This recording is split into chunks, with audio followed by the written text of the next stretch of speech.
Aki Ajo jadi sorotan setelah Raul Fernandez menyebut tim sengaja menjegalnya agar tidak juara Moto2 2021. Pemilik Red Bull KTM Ajo membantah mengistimewakan Remy Gardner dan menganaktirikan tandemnya.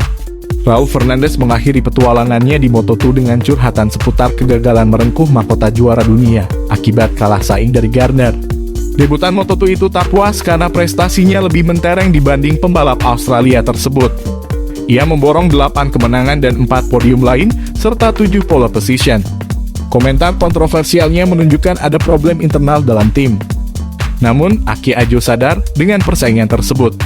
Saya khawatir bahwa hubungan mereka memburuk, tapi lebih mudah daripada yang saya pikirkan. Mungkin kami beruntung, tapi tidak masalah. Kedua pembalap diperlakukan dengan baik dengan penuh hormat, baik di pit dan track. Dari tingkah laku itu, kami dapat belajar banyak untuk masa depan. Kedepannya, dua pembalap tersebut akan bertemu lagi di MotoGP bersama Tech3 KTM.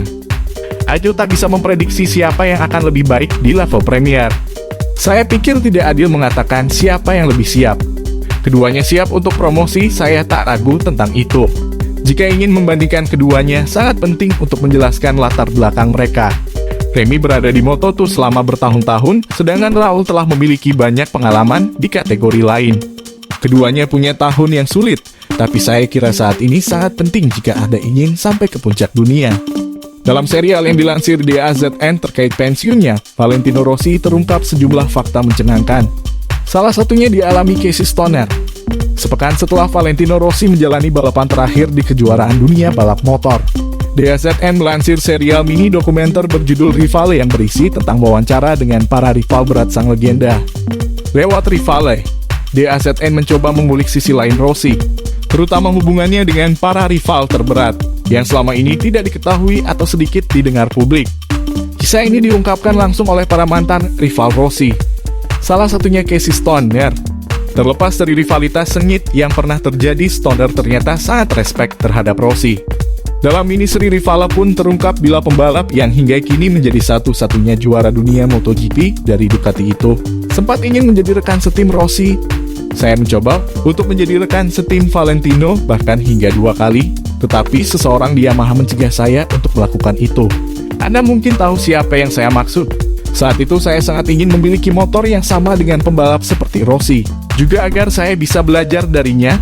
Casey Stoner memang tidak menyebut nama petinggi di Yamaha yang mencegahnya bergabung. Namun memang ada sejumlah nama yang berperan penting atas sukses Yamaha di MotoGP dalam lebih dari 1 dekade terakhir. Davide Brivio menjadi tim manajer Yamaha MotoGP antara 2001 sampai akhir 2010. Di tangan Brivio, Yamaha merebut 5 gelar juara dunia pembalap dan 4 konstruktor. Sementara, Lin Jarvis menjadi managing director Yamaha Motor Racing sejak 2005 dan kini menjadi penanggung jawab Yamaha di MotoGP, bersama Massimo Mergali yang menjabat direktur tim Yamaha Factory MotoGP.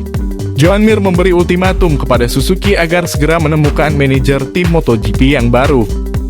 Syarat ini bisa jadi pertimbangannya untuk melanjutkan kontrak atau tidak.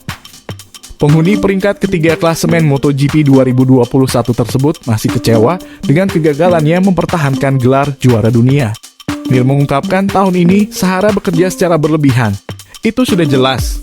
Dia mengerti bahwa kami perlu seseorang dalam tim. Saya tidak tahu siapa yang akan jadi manajer.